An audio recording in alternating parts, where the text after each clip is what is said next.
நம்ம எல்லாரும் சின்ன வயசுலேருந்து பார்த்த டிவி பிளாக் அண்ட் ஒயிட்லேருந்து கலர் டிவியாக சேஞ்ச் ஆன ஹிஸ்ட்ரி ஒரு பெரிய எவல்யூஷன் நம்ம எல்லாருக்குமே தெரியும்.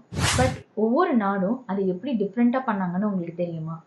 1954 யூஎஸ் தான் ஃபர்ஸ்ட் கலர் டிவியை டிஸ்ட்ரிபியூட் பண்ணியிருக்காங்க. பட் 1960 வரையும் எல்லாராலையும் அந்த கலர் டிவியை வாங்க முடியல. என்டிசின்ற ஒரு சேனல் தான் போன் ஷோ அப்படின்ற ஷோ மூலியமா இந்த கலர் டிவியை இன்ட்ரடியூஸ் பண்ணியிருக்காங்க.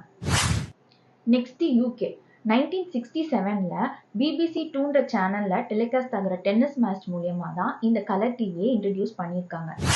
அந்த டைம்ல இது கலர் டிவியா சேஞ்ச் ஆக போகுதுன்ற இன்ஃபர்மேஷனே பீப்புளுக்கு கொடுக்கலையாம்.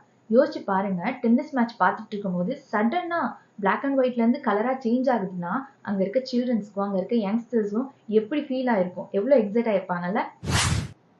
அடுத்து ஜப்பான்.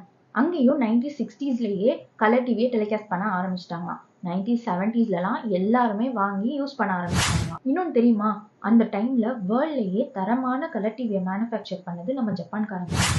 லாஸ்டா இந்தியாவில் 1982 தான் கலர் டிவியை பார்க்க ஸ்டார்ட் பண்ணோம். அதுவும் எதனால?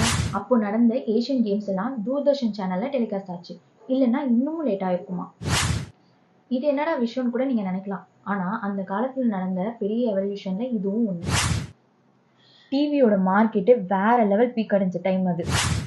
பட் இப்போ பாருங்க, ரொம்ப வளர்ச்சி அடைஞ்சனாலேயோ என்னமோ, ரொம்ப ஈஸியா டிவி வாங்க முடிஞ்சனாலேயோ என்னமோ, இப்போ யாருமே டிவியே பார்க்கறது இல்லை. மறந்துடாம வீடியோவை லைக் பண்ணுங்க அண்ட் உங்க ஃப்ரெண்ட்ஸுக்கு ஷேர் பண்ணுங்க.